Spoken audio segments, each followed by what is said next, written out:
बिस्मिल्लाहिर्रहमानिर्रहीम। नूरे हिदायत के प्यारे दोस्तों, अस्सलामुअलैकुम। दोस्तों, इंसान की बढ़ती उम्र के साथ इसके जिस्म में मुख्तलिफ तब्दीलियाँ आती हैं और 40 साल के बाद इंसान के कान पर बाल आने लगते हैं। क्या आपने कभी ये सोचा है कि ये कान पर बाल आना किस बात की निशानी है? आज की वीडियो में आपको बताएंगे कि अहले दानिश इस शख्स के बारे में क्या फरमाते हैं। इसके कान पर बाल आते हैं। इसके अलावा इंसान की उम्र में इजाफे के साथ अल्लाह ताला इसके साथ क्या मामला फरमाते हैं, ये भी आपको बताएंगे और इसके साथ ज़िंदगी और रिज़्क में बरकत के लिए अमाल भी आपको बताएंगे। लिहाजा वीडियो को स्किप नहीं करना, आखिर तक देखना है।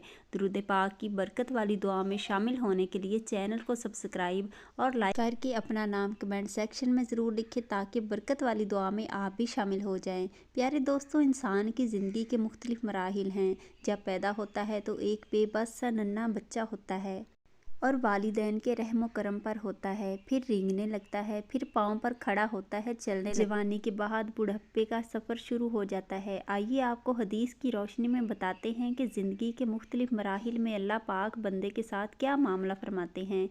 हज़रत अनस रज़ी अल्लाह ताला अन्हो से रवायत है कि रसूल करीम सल्लल्लाहु अलैहि वसल्लम ने फरमाया, बच्चा जब तक बालिग नहीं होता इसके नेक अमल इसके वालिद या वालिदैन के हिसाब में लिखे जाते हैं, और जो कोई बुरा अमल करे तो वो ना इसके हिसाब में लिखा जाता है ना वालिदैन के। फिर जब वो बालिग हो जाता है तो कलम इसके लिए जारी हो जाता है।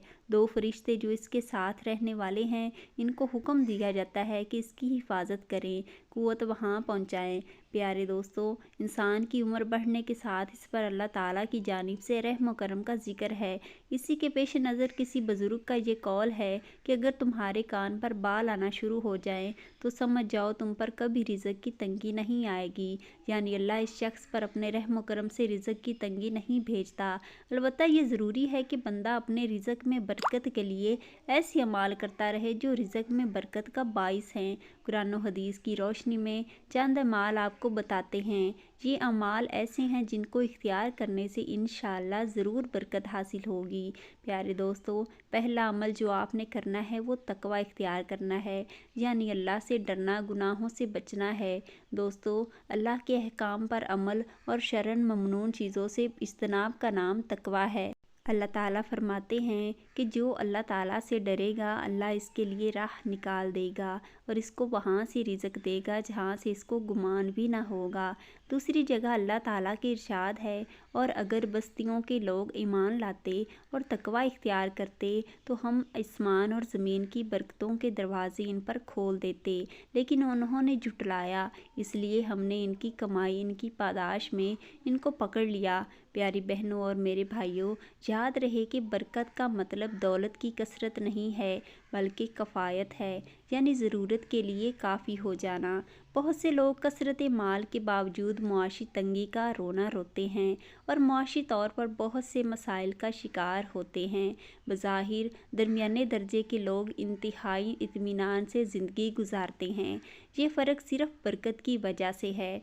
हज़रत अबू हुरैरा रज़ी अल्लाह ताला अन्हु से रवायत है कि नबी करीम सल्लल्लाहु अलैहि वसल्लम ने फरमाया, बिलाशुबा अल्लाह ताला फरमाते हैं कि ए इब्ने आदम, मेरी इबादत में मुनहमिक रहो, मैं तुम्हारा दिल गिना से भर दूंगा और तुम्हारी मोहताजी का दरवाज़ा बंद कर दूंगा। अगर तुमने ऐसा नहीं किया तो तुम्हारे हाथों को कसरत मुशागल से भर दूंगा, तुम्हारी मोहताजी का दरवाज़ा बंद नहीं करूंगा।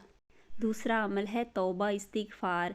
प्यारे दोस्तों, कुरान पाक में कई मकामात पर तौबा इस्तिग़फ़ार के ज़रिए रिज़्क में बरकत और दौलत में फरावानी का ज़िक्र है। हज़रत नूह अलैहिस्सलाम का कौल नकल किया गया है, मैंने इन यानी अपनी कौम से कहा, अपने रब से माफ़ी मांगो, बिलाशुबा वो बड़ा बख्शने वाला है, वो तुम पर खूब बारिश बरसाएगा, तुम्हें मालो औलाद की फरावानी बख्शेगा, तुम्हारे लिए बाग पैदा करेगा, नहरें जारी करेगा। इसी तरह हज़रत अब्दुल्ला बिन अब्बास रज़ी अल्लाह ताला अन्हुमा से रवायत है कि रसूल करीम सल्लल्लाहु अलैहि वसल्लम ने फरमाया, जो शख्स बकसरत इस्तिग़फ़ार करता है अल्लाह ताला इसे हर गम से छुटकारा, हर तंगी से कुशादगी नायत फरमाते हैं, इसे ऐसी राहों से रिज़्क अता करते हैं जिसका इसके वहमो गुमान में गुज़र तक नहीं होता।